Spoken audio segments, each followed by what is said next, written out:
45, as they learned yesterday, all over again. In the NFL, if the outcome of the game doesn't come down to the final minutes, it usually does come down to the final quarter. It certainly did for the Saints and the Redskins yesterday. The Saints seemed to take firm control of the momentum in taking a 9-point lead into the fourth quarter. But some pivotal plays that the Redskins made and others that the Saints did not changed that momentum and ultimately the outcome. The Saints let the Redskins off the ropes. Open right up. And the way he did that, if we hope to be a good team, you've got to, when you're in a position to close someone out, regardless of whether you deserve to be or not, but when you're in a position to close someone out, you've got to be able to finish, and that's the disappointing thing yesterday, because we had that opportunity and we weren't able to do that. We understand and realize that we have to put ourselves in a position to be able to qualify for the playoffs. I mean, but you know, a game like yesterday is one you can't give away. You know, and we didn't play particularly well, but we had opportunity to win. You know, and I think that's the most disappointing part about it. And I invite you to join me after this newscast on WWLTV.com to chat with me about the Saints. That session begins at 6:30 p.m. Well, now, with 2 seconds remaining on the third quarter clock, Reggie Bush was crossing the goal line at the end of a 55-yard punt return touchdown.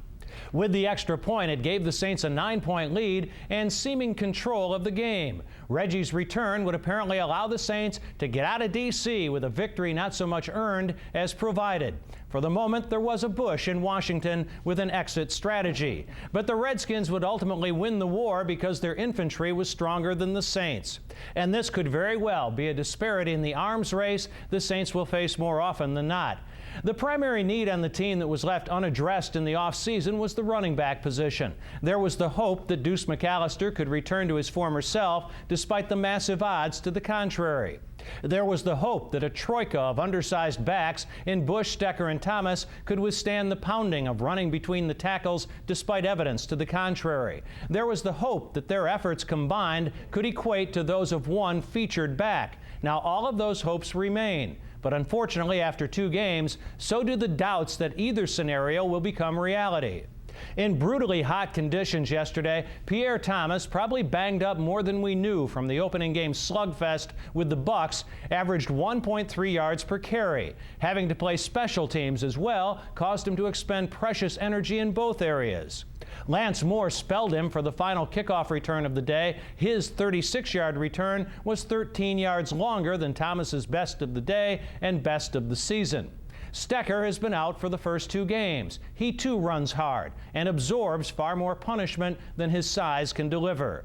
Reggie averaged 2.8 yards per carry yesterday, dropping his average to just over 3 yards per carry through 2 games. If Deuce can't come back, until Thomas, Stecker, and Bush show they can approximate his impact collectively, the Saints are likely to face an uphill battle on the ground.